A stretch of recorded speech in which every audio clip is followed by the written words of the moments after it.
Y ahora chicos, acá Diego Locus de nuevo para el Preu. Eh, en esta sesión, o sea, en este video y en el siguiente, vamos a ver el contenido y el eje temático de genética, ¿ya? Por eso las diapos están divididas en genética uno y genética 2. Particularmente en este video lo que vamos a ver es la definición de genética, vamos a revisar el concepto de variabilidad y cuál es su relación con el concepto también de gen. Y finalmente la introducción con la primera y segunda ley de Mendel. ¿Ya?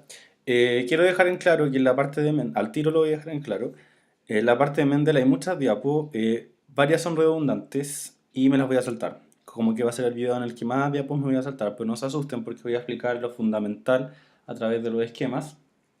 Pero lo que sí no voy a poder hacer acá, porque el programa solamente como que graba la pantalla y la voz, son los cuadros, unos cuadros de entrecruzamiento. Ya así que voy a dejar como tarea para la casa, bueno, supongo que está en la casa la mayoría, o en la micro. Googleen nomás cómo hacer las tablas de cruce de Mendel. Ya, claramente estoy hablando cabeza de pescado porque todavía no les comento de qué se trata, pero esa es la advertencia. Ya, pero como siempre en todos los videos lo que hago o lo que intento hacer es mostrarles lo fundamental y sobre todo como guiarlo en su estudio personal acerca de cuáles son las cosas más importantes en las que deberían enfocarse. ¿Ya? Eso. Y aquí en la genética, la definición que hay bastantes, pero una que nos sirve a nosotros o nos gustó para entenderla a nivel PSU es que la genética es el estudio científico de cómo se transmiten los caracteres físicos, bioquímicos e incluso los comportamientos de padres a hijos, ¿ya? Y cómo se denomina al proceso de traspaso de esta información finalmente de padre a hijo, se le denomina herencia. Ya eso es súper importante. Entonces la PSU se va a enfocar claramente no en la herencia de comportamiento de padre a hijo, sino que más bien en la herencia biológica. ¿Ya? La genética se estudia basándose en dos conceptos centrales que la PSU lo ha preguntado bastantes veces desde diferentes focos, desde diferentes puntos de vista. ¿Cuáles son esos conceptos fundamentales? El concepto de genotipo y el concepto de fenotipo. Y hay esto de memoria, como muchas cosas en biología. El genotipo finalmente se va a definir como el conjunto de información que tiene una especie, ¿ya? Información que un individuo porta en su genoma. Es decir, se refiere al conjunto de genes de un individuo. Ya todos los genes que tenga un individuo va a ser su propio genotipo, ¿ya? Yo, como digo, tengo un genotipo que es el conjunto de mis genes, ustedes también tienen su propio genotipo que es el conjunto de sus genes, ¿ya? Y el fenotipo son las características visibles de un individuo que resultan de la expresión del genotipo, ¿ya? ¿A qué se refiere eso? Que finalmente, ¿qué son los genes? Los genes son secuencias de nucleótidos del ADN. Esas secuencias de nucleótidos del ADN lo que van a hacer es aportar información para que se cree o se sintetice una proteína, ¿ya? Siempre tengan eso en claro, asuman siempre que la mayoría de los genes, por no decir todo, van a expresarse en una proteína. Y habíamos dicho en varios videos, por no decir todos de nuevo, que las proteínas hacen casi la mayoría de las funciones del cuerpo, ¿ya? Incluyendo estructura, incluyendo defensa, incluyendo transporte. Entonces, si nos vamos, por ejemplo, a estructura, nuestra piel son proteínas, nuestro pelo es proteína, ¿ya? Entonces, el fenotipo es la expresión del resultado del genotipo en el sentido de que el fenotipo es lo que se ve, como la materia visible, ¿ya? Y el fenotipo, como sale acá abajito a la derecha mía, el fenotipo es la suma del genotipo, o sea, de los genes más el ambiente. ¿Qué quiere decir eso? Que mis características visibles no dependen únicamente de la información que tengan mis genes, sino que también depende del contexto en el que viva, en el que me ubique, ¿ya? Si vivo en un ambiente donde hay mucho sol, mi piel va a ser más bronceada, más oscura, ¿ya?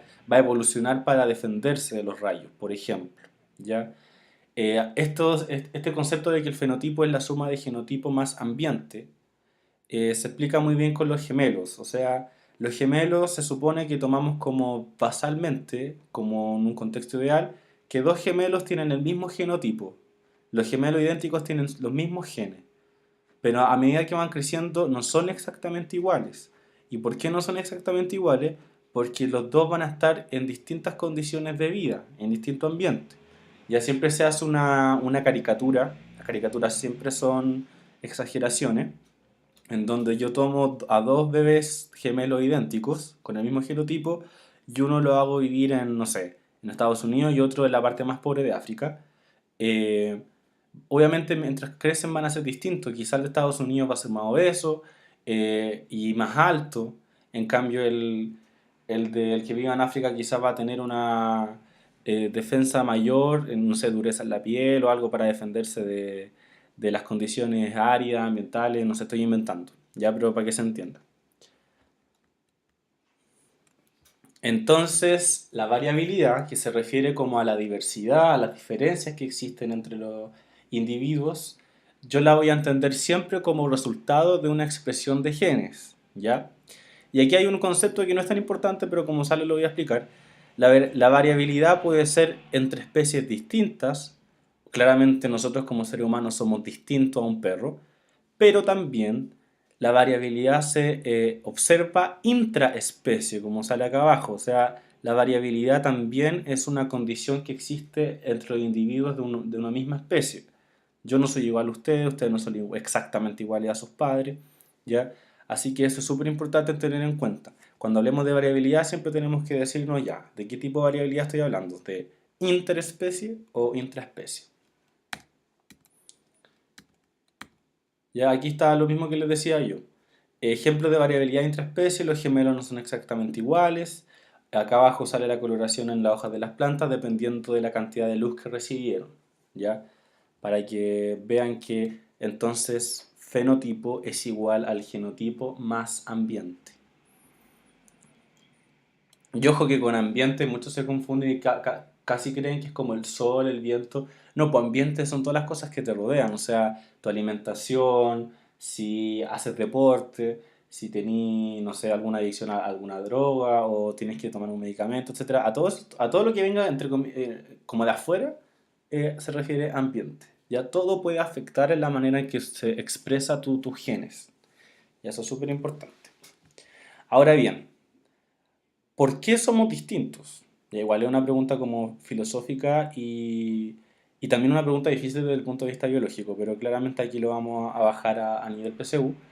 Eh, Somos distintos unos de otros en la especie humana por dos cuestiones fundamentales. Podemos ser diferentes, o sea, se puede producir variabilidad por orígenes genéticos u orígenes ambientales, ¿ya?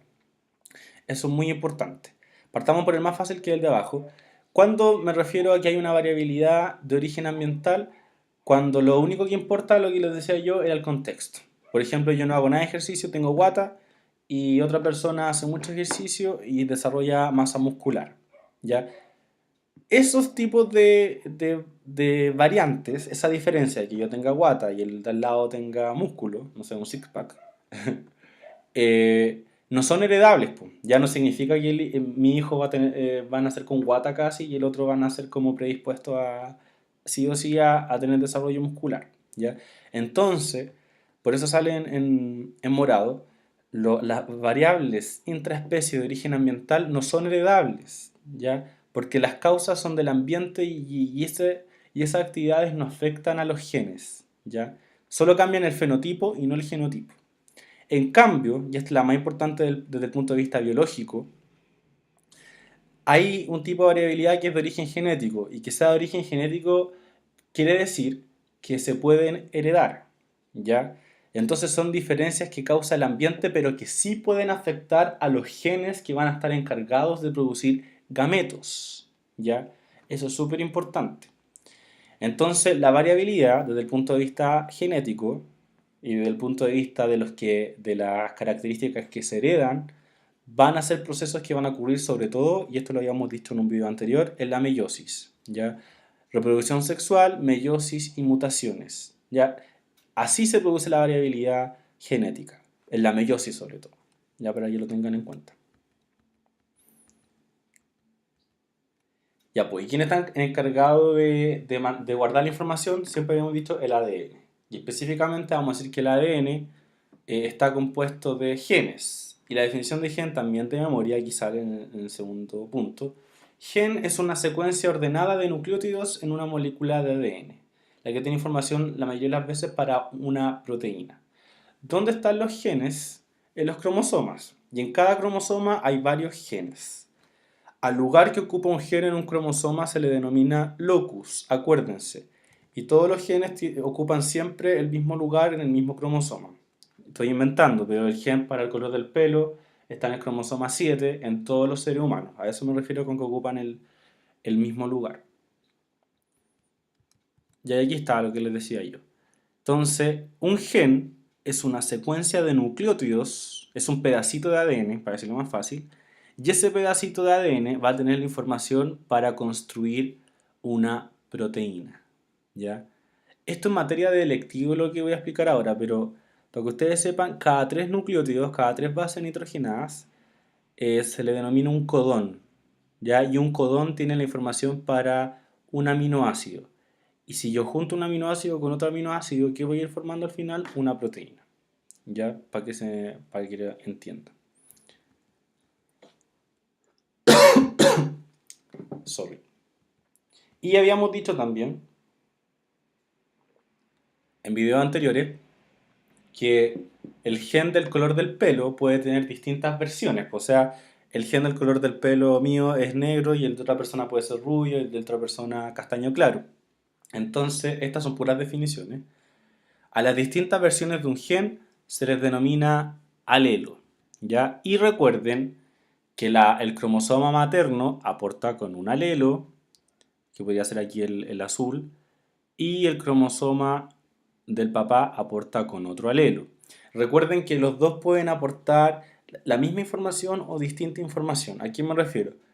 Aquí en la P significa que tanto la mamá como el papá aportaron el mismo alelo, la misma información. En el A minúscula también, el mismo alelo.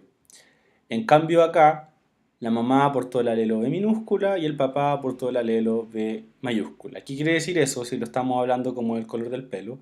Que la mamá aquí aportó color de pelo negro y el papá aportó color de pelo rubio. ¿Ya? Entonces, la cuestión importante en esta unidad es de qué color va a salir el hijo. El color del pelo del hijo. No va a salir la mitad rubio porque la mamá le dio la mitad y mitad pelo negro porque el papá le dio el pelo negro. Ya, sino que van a ser de un color específico por ciertos procesos. Y eso es lo que descubrió Gregor Mendel, o Gregorio Mendel, como le dicen algunos, que vamos a ver más adelante. ¿Ya? Otra cosa importante es que tienen que recordar que todas las células del cuerpo tienen el mismo genoma. O sea, todas las células del cuerpo tienen todos los genes. Entonces, ¿por qué no son todas las células iguales? Si todas las células tienen los mismos genes, ¿por qué no todas las células son iguales? Podría pensarse, bueno, ahí está la respuesta. Porque cada célula en particular expresa, o entre comillas, prende, hace funcionar ciertos genes y silencia o apaga otros genes. ¿Ya? Entonces una célula del hueso va a activar ciertos genes, le va a decir a ciertos genes que provocan proteína, que no va a ser la piel, o el músculo cardíaco, o la célula sanguínea. ¿De qué depende? Eso también es una cuestión muy difícil de explicar, muy avanzado también, pero para decirle en fácil, ¿por qué una célula prende algunos genes y otros no? Porque el ambiente se lo dice, o sea, su ambiente molecular le va diciendo lo que haga y lo que no haga. ¿Ya? Aquí está. Esto ocurre porque el ambiente de cada célula fue distinto desde un comienzo, provocando que ciertos genes se apaguen y otros se enciendan. O sea, se ha llegado a descubrir que la posición que ocupa una célula dentro de, por ejemplo, el feto que se está produciendo es vital para ver qué tipo de célula va a ser después. ¿Ya? Sí, maravilloso eso del desarrollo embrionario. Ya. Seguimos con puros conceptos.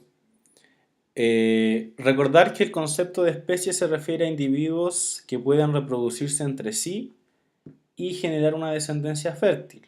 ¿Ya? Esas son las dos condiciones, lo repito porque es una pregunta que se da bastante en la PSU. ¿Cuándo se va a considerar que dos individuos, cuando dos seres vivos son de la misma especie? Cuando se pueden reproducir entre sí y además la descendencia que generan es fértil. O sea, también que la descendencia se pueda reproducir. Eso es súper importante. ¿Un perro con otro perro se pueden reproducir? Sí. ¿El perro que generaron puede reproducirse? Sí. Entonces esos dos perros son de la misma especie. Eh, pero por ejemplo, siempre sale el caso de... Ay, se me olvidó. La burra con el caballo o algo por el estilo, el caballo con la burra. Bueno, la cuestión es que sale una mula. El caballo y el burro no son de la misma especie porque aunque puedan reproducirse en ciertos casos, la descendencia que es la mula es infértil, ya no se puede reproducir. Eso. Ya, y el concepto de raza es súper importante, el segundo punto. Ya no se está hablando de raza, ¿ya? En general los científicos rechazan el concepto de raza. ¿Por qué? Y sobre todo en el ser humano. Porque a la raza se le denomina como a un conjunto amplio de características que van separando a algunos miembros de una especie de otra, ¿ya? Y que eventualmente, como las diferencias son tantas, se pueden dar ciertas circunstancias en donde esas dos especies, a lo largo de la evolución, se separen y sean distintas especies. ¿Ya? En el caso de los seres humanos se ha descubierto que no existe el concepto de raza porque no hay dos humanos o dos grupos humanos que tengan una cantidad amplia de características que los permita decir que vamos a ser distintos en cierto momento. Ya acuérdense que los tiempos evolutivos no son 10 o 20 o 50 años. Por lo tanto, por ejemplo, basar el concepto de raza en una sola característica, en una, que es el color de piel, está completamente invalidado, desechado. ¿Ya? Y además no se pueden justificar claramente odios raciales fundamentados en una sola característica. Y además que está comprobado que no hay un color de piel que te haga ser más tonto, más inteligente, o más fuerte o menos fuerte. ¿Ya? Así que ojo con eso.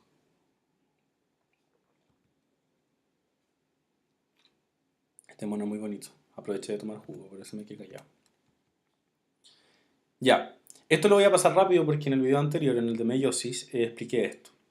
Ya, pero ¿cuál era la fuente de variabilidad? O sea, ¿cuáles eran los procesos biológicos que permitían que uno fuera distinto a los demás?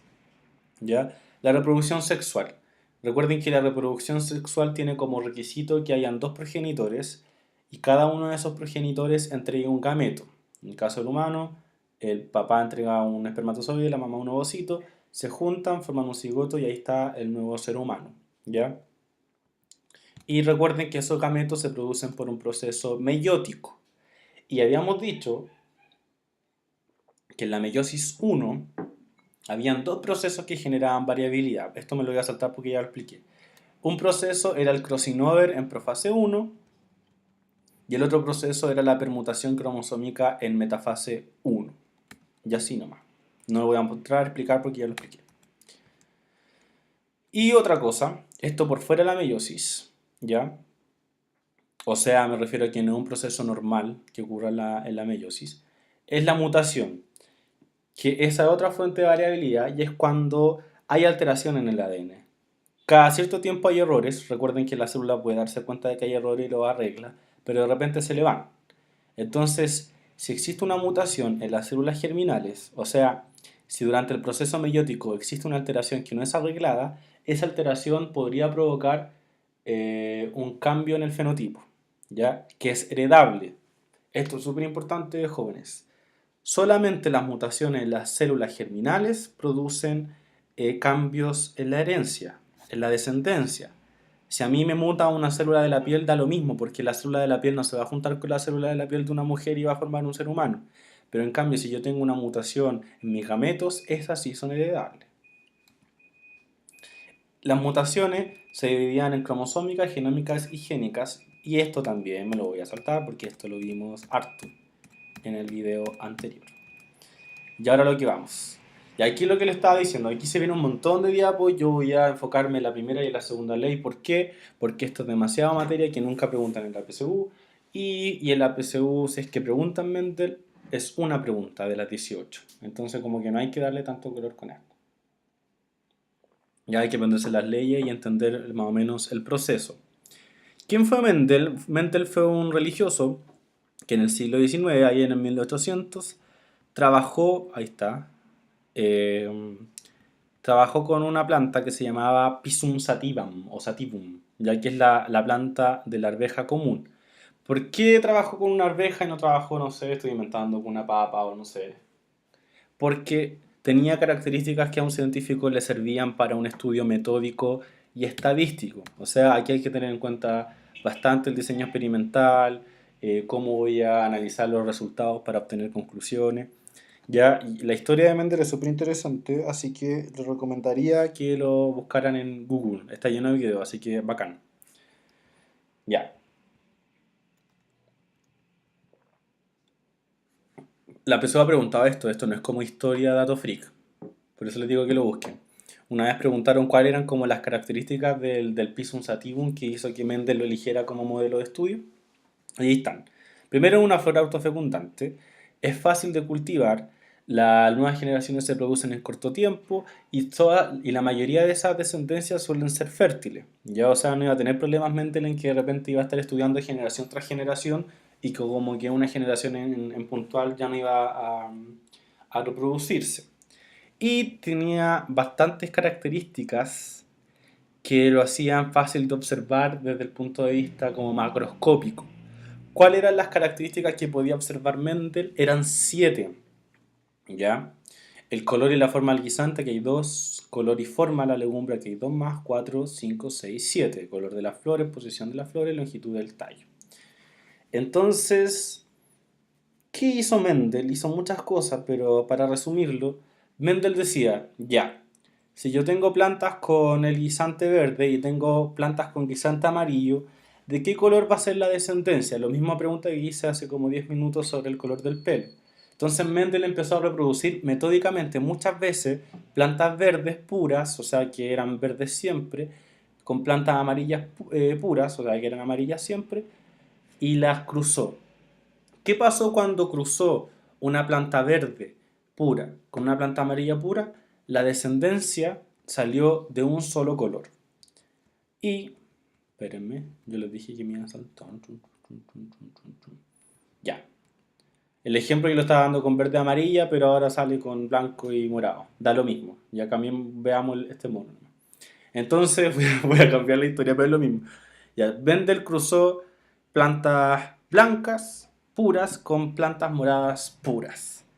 ¿Y qué se dio cuenta? Y esto es súper importante, que todas salieron moradas. Entonces Mendel dijo, significa que un rasgo, que sería el ser morado, es dominante sobre otro rasgo, que sería el blanco. Entonces, a ese que quedó como silenciado, como que no se expresó en el cruzamiento de líneas puras, que sería el blanco, se le denominó la característica recesiva, ¿ya? Y al morado, dominante, dominante recesivo. Entonces, cuestiones que tienen que saber ustedes siempre, cuando se cruzan una línea dominante con una línea recesiva, en la primera generación, que es la F1, toda su descendencia va a ser de la misma característica fenotípica que el dominante, o sea, todas van a ser moradas. Pero ahora lo que esperó y lo que hizo Mendel fue que se fecundaran, acuérdense que habíamos dicho que se fecundaban entre sí, que fecundaran ahora las del F1, o sea, que se cruzara finalmente una morada con otra morada. Uno que llegaría a pensar que van a salir todas moradas, o sea, si tengo un morado con otro morado, van a salir todas moradas. Pero ahí Mendel quedó con impacto, ¿ya? Y se dio cuenta de que en la descendencia, en un caso de probabilidad, o sea, del 100% de la muestra, el 75% era morado y volvieron a aparecer las flores blancas. Entonces, la generación F2 hay una proporción de 3 es a 1, donde 3 se refiere a 3 con la característica dominante y 1 con la característica recesivo. Esto de memoria, chiquillos, chiquillas. Ya, cuando la PSU les pongan un enunciado donde les dicen tengo un conejo blanco recesivo y un conejo negro dominante, ¿de qué color van a salir el primer cruce? Entonces en el primer cruce, que sería el F1, saldrían todos negros, ya porque la PSU te va a dar el dato de que los conejos son dominantes, o sea, los conejos negros son dominantes. Entonces si después les dicen, ¿qué pasa si se cruzan dos conejos negros de la generación F1? Van a aparecer 75% de conejos negros y 25% de conejos blancos. ¿Ya? ¿Por qué pasa eso? Mendel se dio cuenta y concluyó que cada rasgo, él hablaba de rasgos, ya no hablaba de genes porque él no conocía los genes. Después se descubrió que estos rasgos que estudiaba Mendel eran los genes. Entonces Mendel concluyó que cada rasgo, o sea, el color blanco, el color morado, está guardado como en un factor. ¿Ya? Ahí está el gen. Y que cada individuo posee un total de dos factores. No sé si les suena ya algo. Esos dos factores que son los cromosomas. ¿Ya? Factor uno cromosoma de la mamá, factor 2 cromosoma del papá. Entonces existen, Mendel dijo, dos tipos o dos rasgos, el dominante y el recesivo. Y así surgió la primera ley. ¿Ya? Y esto es lo... Saben que hablando en serio deberían aprenderse solamente las leyes y las proporciones y nada más, si es que están como apurados. Entonces la primera ley es la primera ley de Mendel o ley de la segregación, que dice que durante la formación de los gametos, los dos factores para cada carácter de un progenitor se deben separar o segregar a células sexuales distintas en igual proporción. Dicho de otro modo, ¿qué significa? Que cada gameto va a tener solamente un alelo, ya el del papá o el de la mamá. Y eso nosotros ya lo sabemos, ¿ya? Pero Mendel no hablaba con estas palabras, pero nosotros sí. Ya esto me lo voy a saltar porque no es importante. Entonces, aunque Mendel no hablara del concepto de cromosoma y no hablara del concepto de gen, Mendel fue, como sale ahí, fue capaz de deducir correctamente que la herencia es particulada. ¿Qué significa eso? Que las características están contenidas en partículas materiales y que la herencia cumple ciertas proporciones matemáticas y que no es al azar. Ya por eso fue tan importante Mendel. Y eso ya lo dije también. Ya, esto es lo que decía que me lo iba a saltar. Y aquí está lo que les decía yo.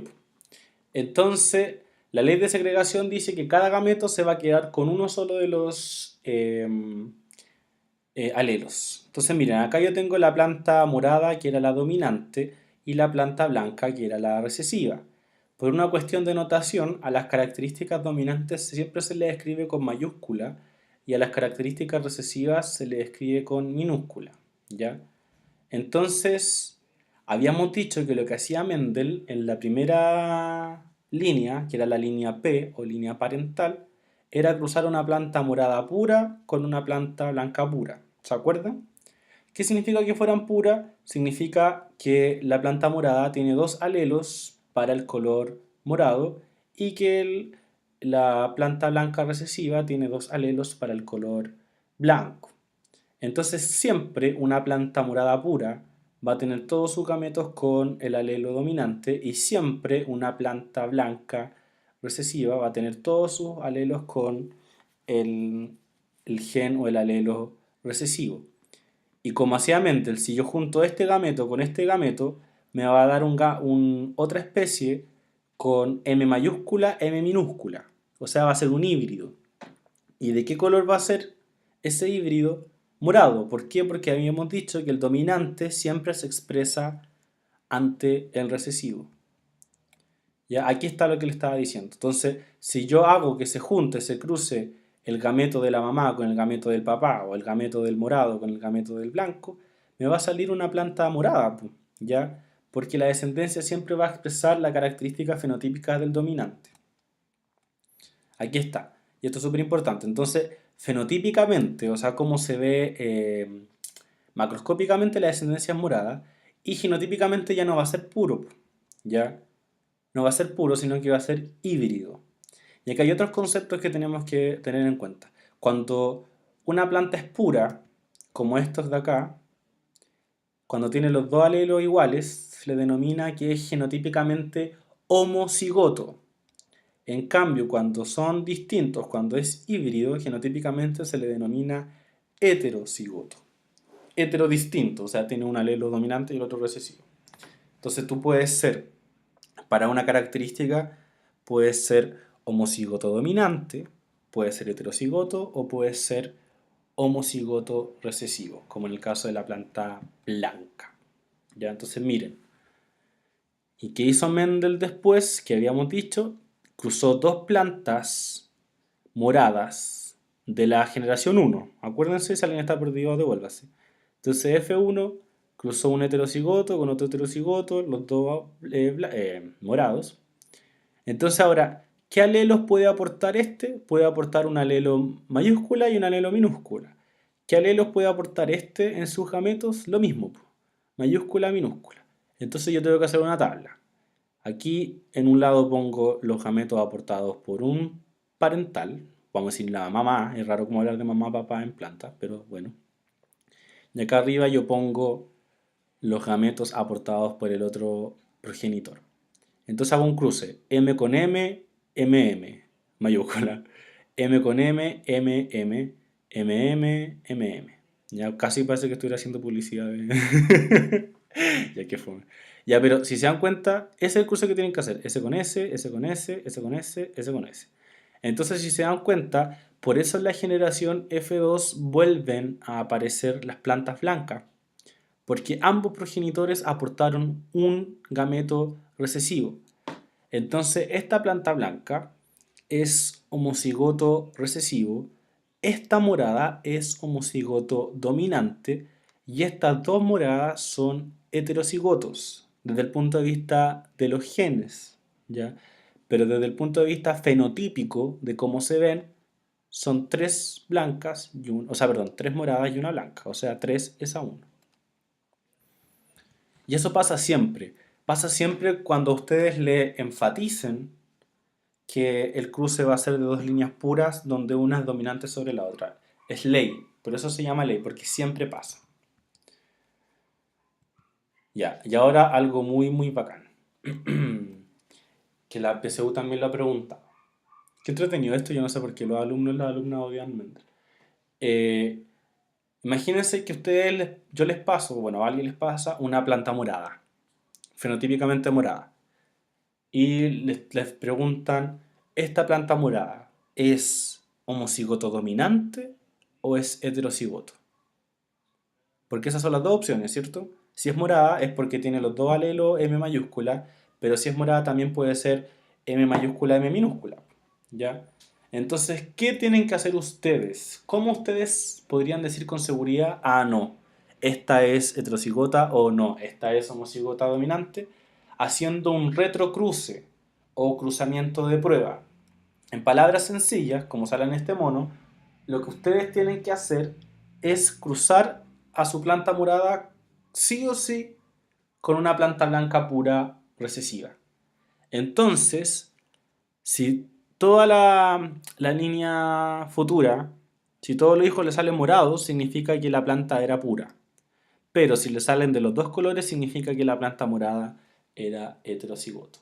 ¿Ya? Eso es súper bacán. Eso es todo. Y vamos a terminar el video con la segunda ley de Mendel. Acá lo mismo, me voy a saltar y voy a ir a lo más importante. La segunda ley de Mendel, al final, lo que hace, también se le denomina ley dihíbrida, es que va a jugar Mendel con dos características al mismo tiempo. No se asusten, yo cuando era estudiante vi esto y me quería poner a llorar. Me quería poner a llorar. No sé si está bien dicho. Me iba a poner a llorar. Ya, pero no lloren. O lloren una vez y después no lloren. Pero miren, ¿qué es lo que está pasando acá? Es el mismo razonamiento, por eso digo que no se asusten. Lo que pasa es que quería ver dos características al mismo tiempo. ¿Por qué Mendel quería ver dos características al mismo tiempo? Porque quería observar si siempre una planta amarilla iba a ser lisa también, la legumbre. O si podían haber plantas amarillas pero rugosas. Eso es lo que quería ver. Entonces, esto es spoiler en el sentido de que le estoy adelantando las conclusiones. Mendel al final de este experimento se dio cuenta de que cada característica es independiente de la otra. ¿Qué quiere decir eso? Que la manera en la que se hereda el color de la legumbre no tiene nada que ver, es independiente de la forma de la legumbre. ¿Ya? O sea, dicho de otro modo, pueden haber legumbres amarillas lisas, pero también pueden haber amarillas rugosas. ¿Ya? No siempre van a ser solamente amarillo liso o amarillo rugoso. ¿Ya? Esa es la conclusión de la segunda ley. que los rasgos se heredan de manera independiente. Entonces, miren, aquí es la misma razonamiento como había adelantado. Aquí lo que hizo Mendel es cruzar plantas con legumbres amarillas lisas, puras, con plantas amarillas, perdón, amarilla, con plantas verdes rugosas, ¿ya?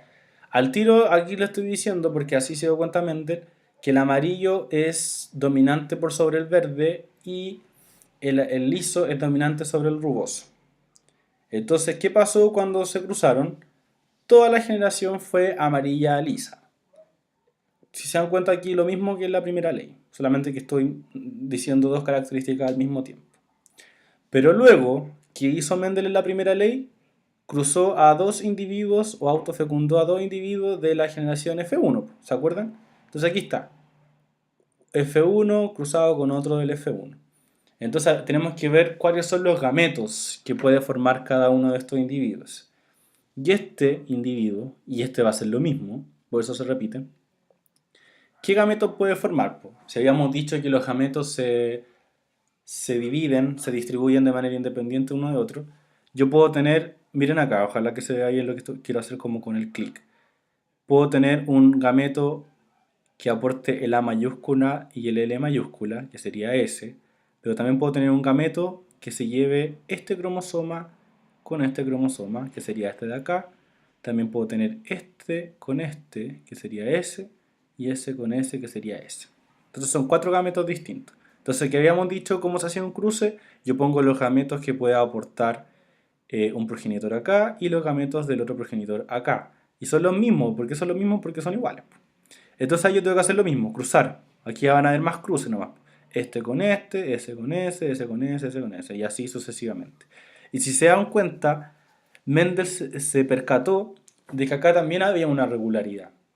Siempre de los 16 posibilidades iban a salir 9 amarillas lisas, 3 amarillas rugosas, 3 verdes lisas y una verde rugosa. O sea, la relación es 9 es a 3 es a 3 es a 1. ¿Cuál era la relación en la F2 de la primera ley? 3 es a 1. En la segunda ley va a ser 9 es a 3 es a 3 es a 1. Ya eso de memoria.